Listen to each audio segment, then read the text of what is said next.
Since po na makulong ho si dating Pangulo, hindi pa Opo. kayo nakapagsalita, sir, regarding your opinion or your statement with what happened sa nangyari pong ito. Tingin Opo. niyo ano pong pinaka dahilan dito? Alam niyo, ako po ay naguguluhan sapagkat kapag pinakinggan mo po ang opinion ng mga abogado, talagang kanya-kanya silang naratibo. Kasi ganyan naman ng batas Depende sa pagkaka-interpret mo.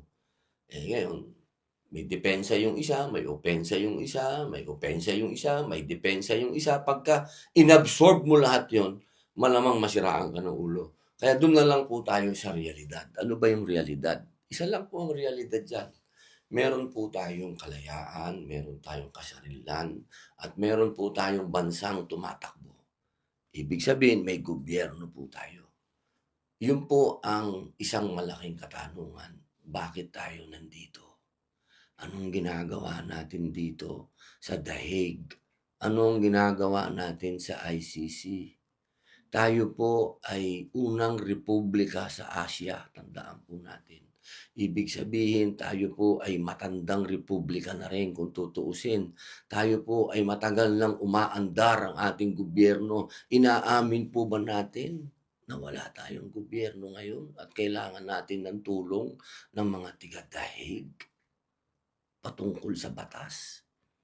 Huwag na po tayong matalinuhan dito. Tanong na lang po natin sa inyo, bahay nyo. Yung dyan yung sa loob ng bahay ninyo, nagka-problema kayo sa bahay ninyo, tatawagin nyo ba yung kapitbahay nyo para ayusin yung problema nyo sa bahay nyo? Hindi naman po siguro, hindi ba? Logic na lang po, wala nang matalino. Huwag na natin pag-usapan sino nag-aral, hindi nag-aral. Simple, anong ginagawa natin dito? Bakit dito nililitis si Mayor? May gobyerno tayong tumatakbo. Yun lamang po. Yun lang opinion. Masakit kasi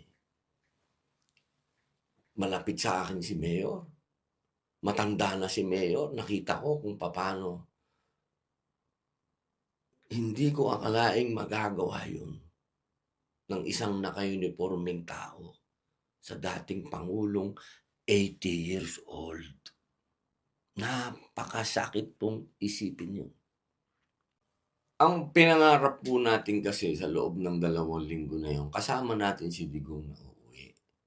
Kasi hindi po tayo naniwala na magtatagal po siya dito.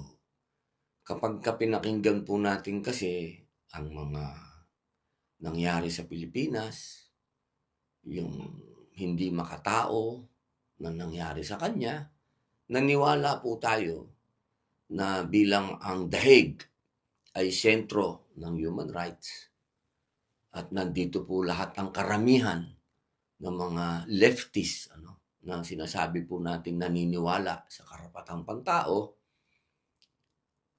parang hindi po yata napagbigyan na makauwi pa yung ating Pangulo. Just to clarify, yun po yung reason kaya po kayo kasamang nagpunta dito days after ho na dinala ko dito sa dating Pangulo. Ay po, naniniwala po kung uuwi si Digong. Sa haba po ng lecture sa akin ni Attorney Harry Roque na patungkol sa ICC dahil sila po ang gumawa niyan yung patungkol sa kung ano yung susundin nilang patakaran dyan. Kasama po si Attorney Harry dyan na gumawa. Sa kanyang pagpapaliwanag, talagang illegal ang ginawa sa Pangulong Rodrigo Roa Duterte. Kaya hindi imposible na mapauwi. Kasi hindi nga po nasunod yung due process. Kaya ako po'y umasa. At sa gabi nagdarasal na kasabay ko siyang uuwi.